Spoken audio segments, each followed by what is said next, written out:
Welcome to Dominion Ministries. I'm Ben. So glad you joined me today. I'm not sitting in my usual spot. I'm in another place right now here at our church. And, we had a great staff meeting today.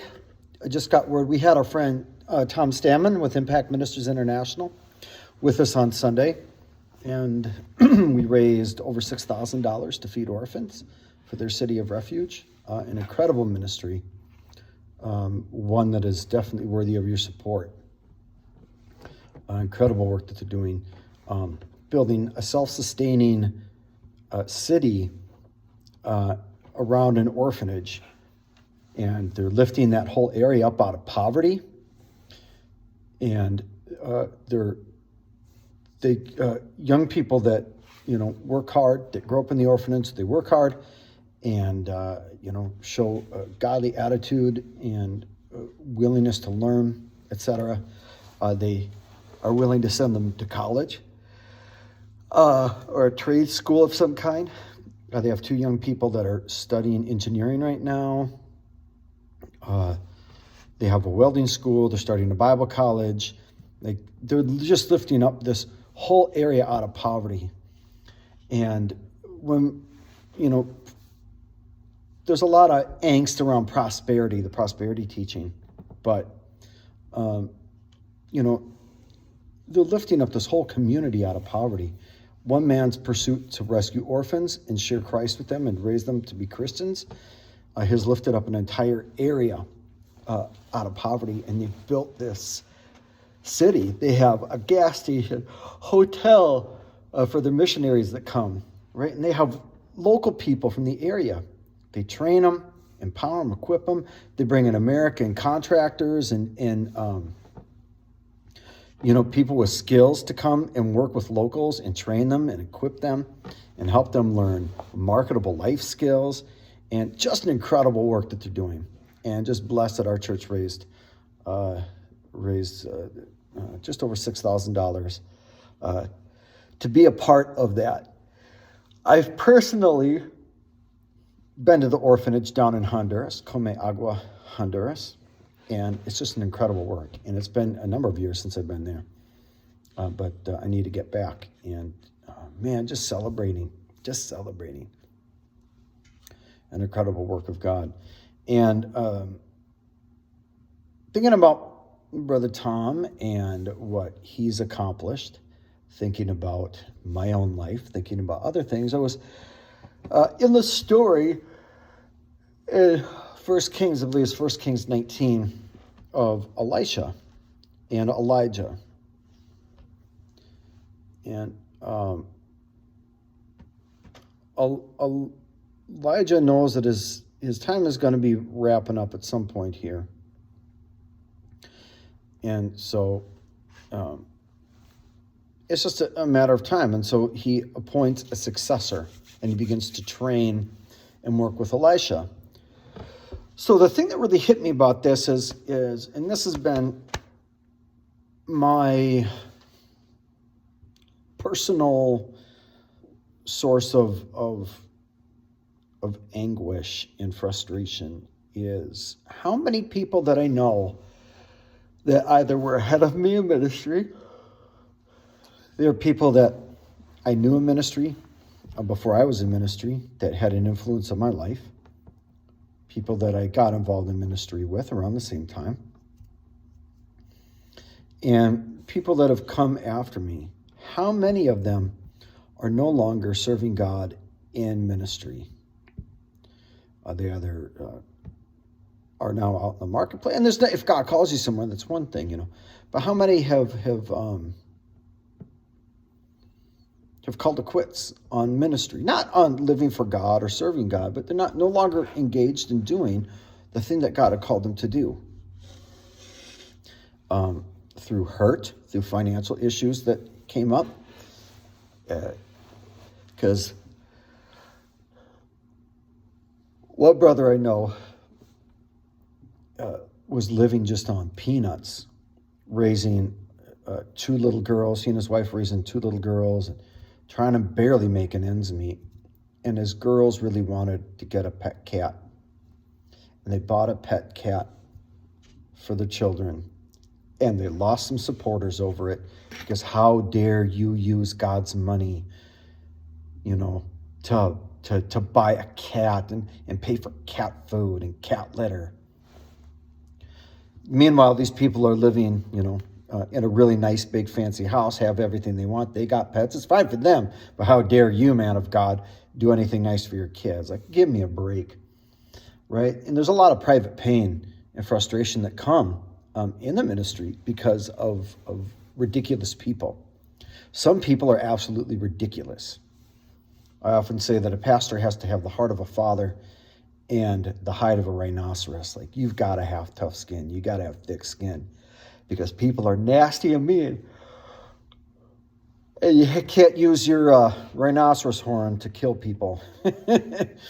Or you can't just lash out at people and hurt them in return. But, I just looking back over 23 years in full-time ministry and just seeing how many people are no longer there. Some retired, which is great. They ran the race. Some got out because of finances. Some got out because of sin. All sorts of different things. And I want to talk about killing the oxen and burning the plows. In 1 Kings 19, Elijah finds Elisha. And it says he's plowing with 12 yoke of oxen. And Elijah passed by him and threw his mantle on him. And he's like, whoa, hold on a minute. Because he left the ox right after Elijah, like, let me say goodbye to my family and I'll follow you. And he's like, yeah, go back for, what did I do? And he turns back and he takes the ox and he slaughters all 12 oxen. And he takes the plow and the yokes and he burns them. And he cooks it and throws a big party and everybody has eats all this food and whatever. And then he gets up and he leaves. And the idea of it's kind of similar to Cortez burning the ships, right? There's no turning back. When God called me into ministry, he didn't say, I want you to serve me in ministry unless it gets too hard and then you can quit. I want you to serve me in ministry. Right? When God called me to pastor a church, I want you to pastor this church until somebody hurts your feelings. And then it's okay to leave. You pastor this church faithfully until, you have a disagreement with the board and then you can run away like a scared little girl. There was none of that. God never gave me an out. I have had to manage conflict. I've had to manage, I've had lack. I've had lack of support sometimes.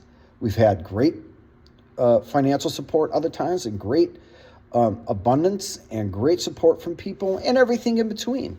But there was no turning back from what God had said. And for as long as God has me on this earth, I'm going to keep on doing what God has called me to do. And I want to challenge you. What is it that you have that you can fall back on? Well, it's time to take it, kill it, burn it, eat it, and get all in with following the path that God has spoken to you about doing. One of the things that grieves my heart, and we have once a year we do an ministers and entrepreneurs conference, and business people, kingdom people, helps build connections between them. And one of the things that bugs me is business people have a whole lot more sense than kingdom people sometimes. And these are godly business people too, but oh yeah, God spoke to me to do this or that, but it just didn't work out. No, it's not that it didn't work out, it's that you gave up. Right? Did God say to do it? Then do it. Well, I don't have the money. I haven't had the money to do 99% of the things that God has spoken to me to do. I once didn't have the money for a mission trip. My plane left I had 12 hours before I got on the plane to leave, and I didn't have the money to pay for the trip. And when I got on that airplane, I had my trip paid for and about $500 in my pocket to spend.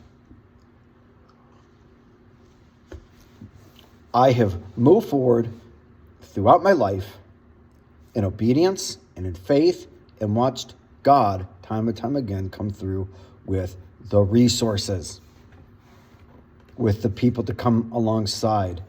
I mean, there are people that want to champion the thing that God's putting in your heart.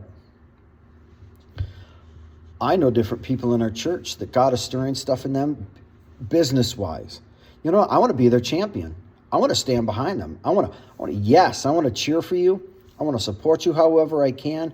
Like, I want to be a part of what God is doing in your life. I want to see people fulfill what God has called them to do. But the thing is you've got to move forward. No turning back. You got to, if this doesn't work out, I can always fall back on this or that. I don't have that. I don't. Because I'm a faith man. I'm a kingdom man. And if this thing doesn't work out at the church, for some reason something happened and I couldn't pastor here anymore, God would take care of me some other way. God would open up other avenues and other opportunities. It's just as simple as that. Like, people like, you just can't sit around and expect God to drop something in your lap. Well, yeah, I can. And I have. And I do. And it happens. Because I dare to have childlike faith and believe that God will do what he said he would do. The problem is so many people want to have, and I'm not advocating not being a planner. We're going to be meeting on Thursday as a church board to talk about our plan moving forward with our building a new building. Time to finally hire a building company to put the down payment on. I think it's $15,000, something like that, which we have. God has blessed us tremendously. And start that process and move forward. And watch how God supplies time and time and time again as we move forward in obedience. Right?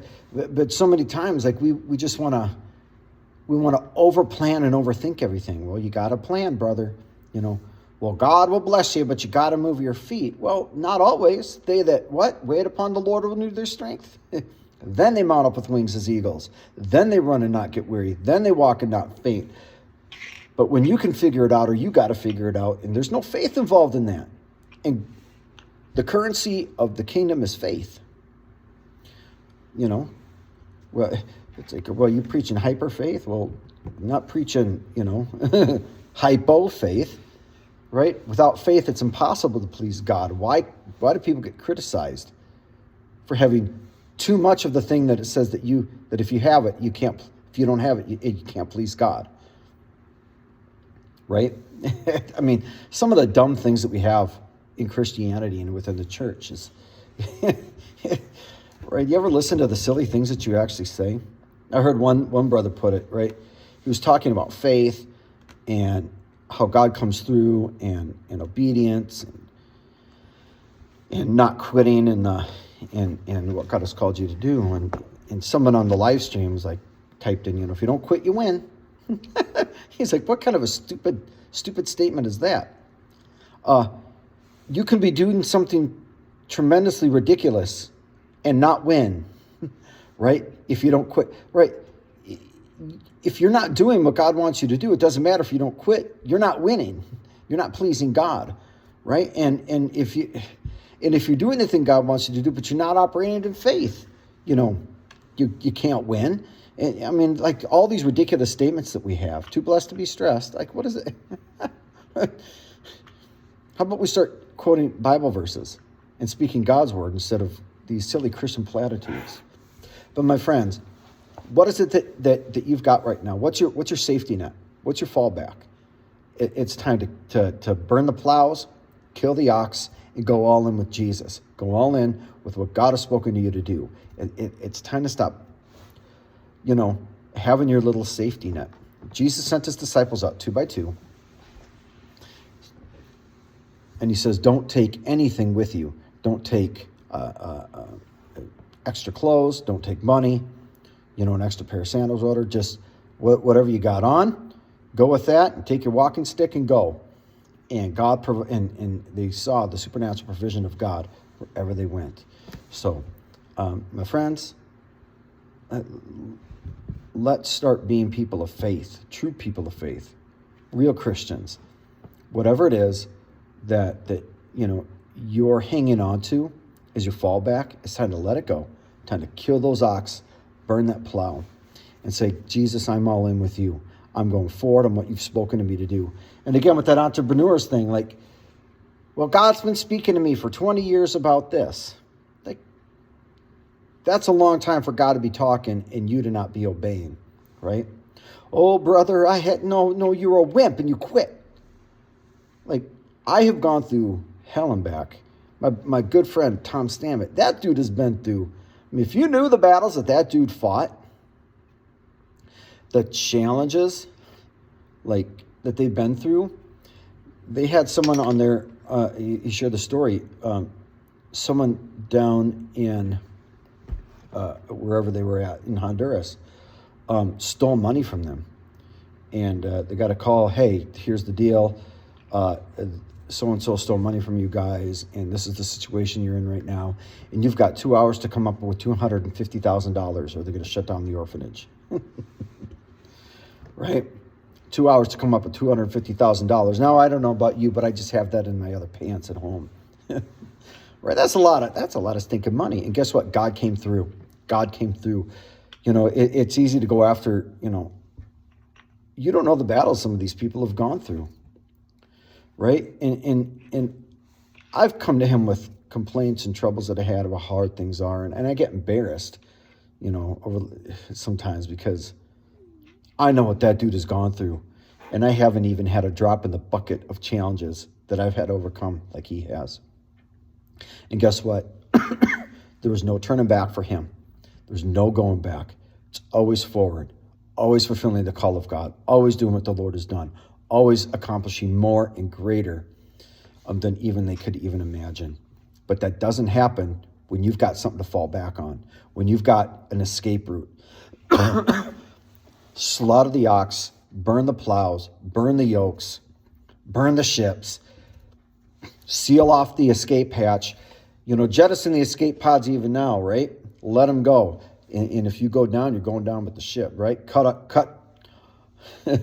Right? That's what they did in Acts when Paul's on the ship and they're, it's looking like it's going to sink and they're not going to make it. And some of these guys were going to take this life raft out to go, help secure the boat. And Paul's like, no, these guys are planning to escape. And if they do, everybody's going to die except for me because God's got to get me to Rome. And so they cut all the life rafts and let them drift off. And when that ship broke apart, everybody made it to shore safely. You got to cut the life rafts off sometimes and just let them drift away. And watch how God provides when you step forward in obedience. There's no running away. There's no getting away from what God has called you to do. If you want to walk in dominion, rulership, ownership, authority, and the power of the kingdom, you got to be willing to do things on God's terms and God's way. Love you.